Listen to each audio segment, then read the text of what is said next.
जिंदगी से बड़ों का एहतराम खत्म हो जाए, वो कौम कभी इज्जत की जिंदगी नहीं गुजार सकती। आज देख लीजिए हसद का हाल ये है, हसद का हाल ये है। कौन महफूज है हसद से, कौन महफूज है कीने से, कौन महफूज है बुराई से, कौन महफूज है गीबत से। हसद की बीमारी इतनी है, आज हर चीज से हसद किया जा रहा है। इल्म से हसद, किसी के घर से हसद, किसी की गाड़ी से हसद, किसी के नाम से हसद, किसी की शान शौकत से हसद।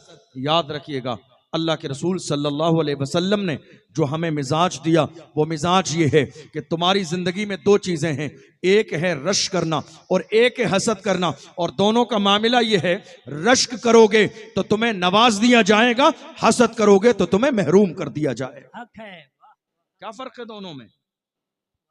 रश्क ये है कि आपने किसी को देखा, अल्लाह ने उसे नवाजा है, तो खुश हो के तमन्ना कीजिए, ऐ अल्लाह मुझे भी वैसा ही नवाज दे और उसका बाकी रहे। ये है रश्क। और हसद क्या है? जो उसके पास है वो चला जाए, बस मेरे पास रहे। ये है हसद। और ये बीमारी आज कौम मुस्लिम के हर घर के अंदर पाई जा रही है। तरक्की ना होने की वजह यह है, आज सीने कीनों से भरे हुए हैं, पाक नहीं है। इसलिए आज हमारी कौम के हर शख्स को एक दुआ तावीज करने वाले बाबा की जरूरत है। समझ रहे हैं आप? बाबा की जरूरत है। कोई दुआ तावीज करने वाला मिल जाए, हमारे हालात बेहतर हो जाएं। हालात बेहतर करने वाली जात खुदा की है। जरा रिश्ता तो जोड़िए, जरा उसके सामने जाके सर तो झुकाइए, जगह अल्लाह के घर को आबाद तो कीजिए। आप कह रहे हैं नहीं नाम मोहम्मद पे गर्दन कटा देंगे, मैं मान ही नहीं सकता। मेरी कौम के जवान ये जुमला कहते तो हैं, नारा लगाते तो हैं, जबानी तौर पर सुनने में ये नारा बहुत अच्छा लगता है, लेकिन मैं इस बात को मान ही नहीं सकता। आपको क्या बात है, हमारे खुलूस पर शक है? मैं कहता हूं शक नहीं है, मैं प्रैक्टिकल ये देख रहा हूं।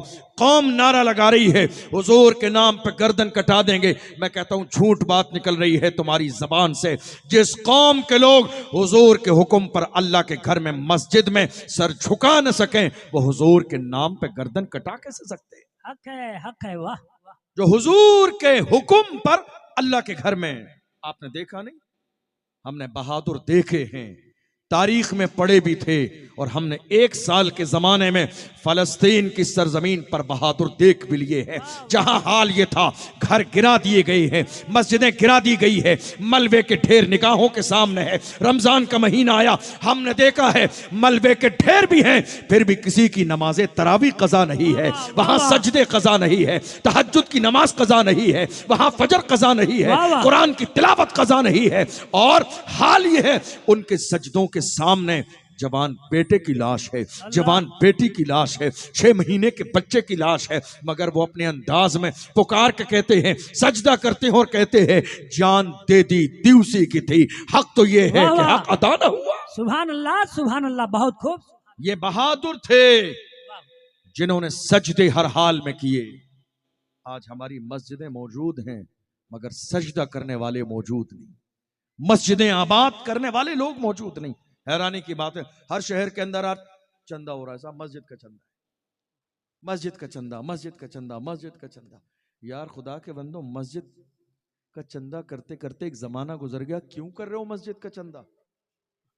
कह नहीं साहब मस्जिद बड़ी करनी है, सहन कुशादा करना है, मस्जिद 3 मंजिल की बनानी है। क्यों बनानी है? नमाज तो पढ़नी नहीं है आपको, नमाज तो पढ़नी नहीं है आपको।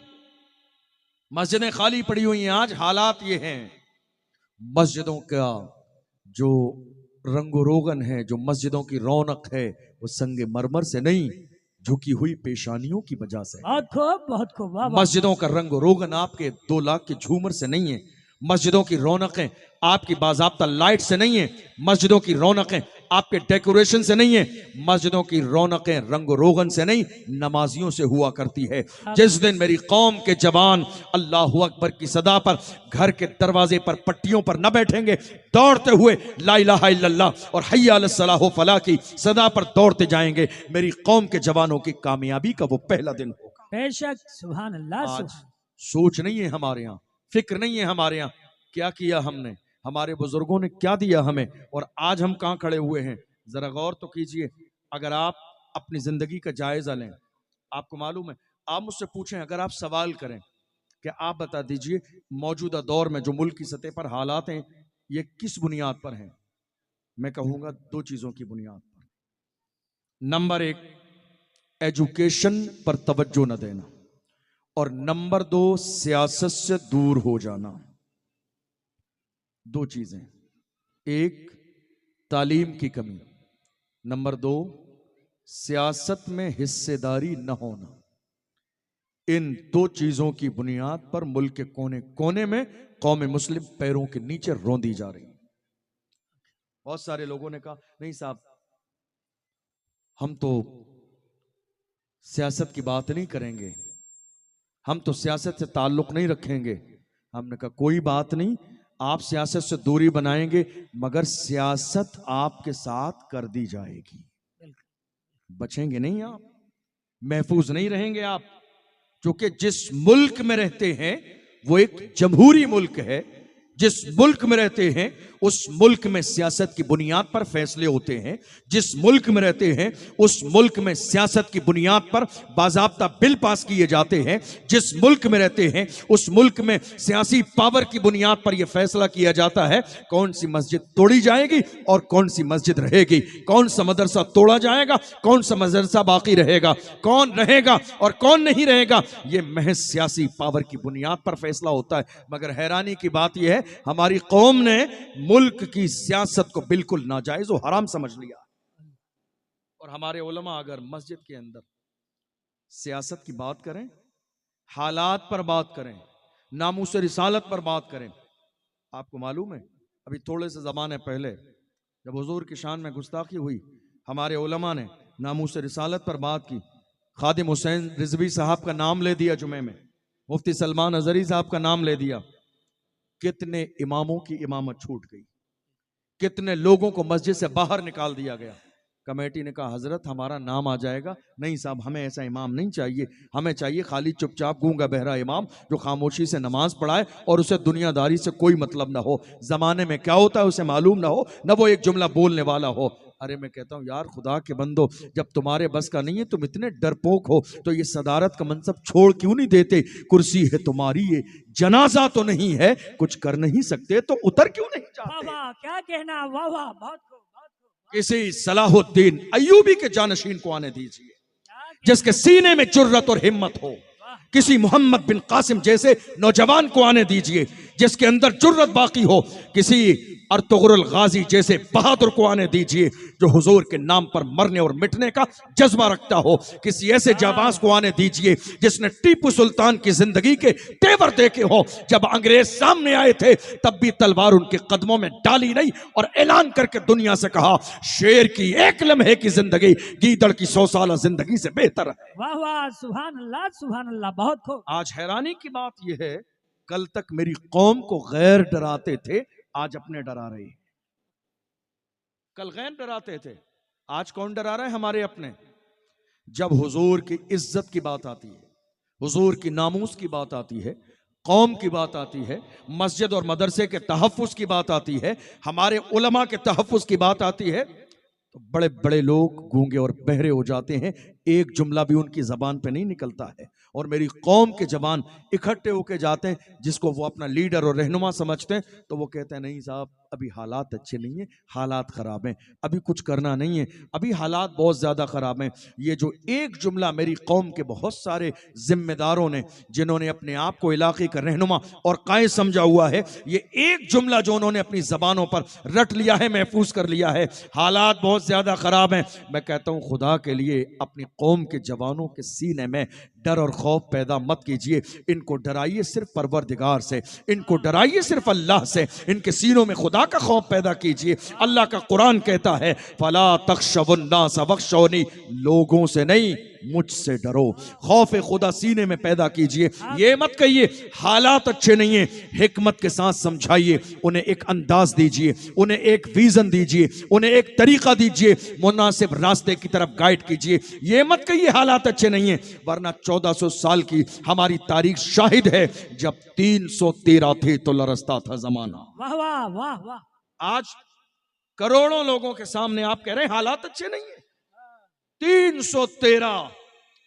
हमारे यहाँ क्या हो, मस्जिद पर हमला हो, साहब जुमे में दुआ कहा, साहब अल्लाह हमारी हिफाजत फरमाए, जुमे में दुआ हो रही है, साहब हजरत जरा जुमे में दुआ करा देना, किसी के साथ मॉब लिंचिंग हो जाए जुमे में दुआ करा देना, किसी पर हमला हो जाए, किसी के घर पे बिल्डोजर चल जाए, किसी मस्जिद को तोड़ दिया जाए, मदरसे पे हमला हो जाए, हजरत जरा जुमे में दुआ करा देना।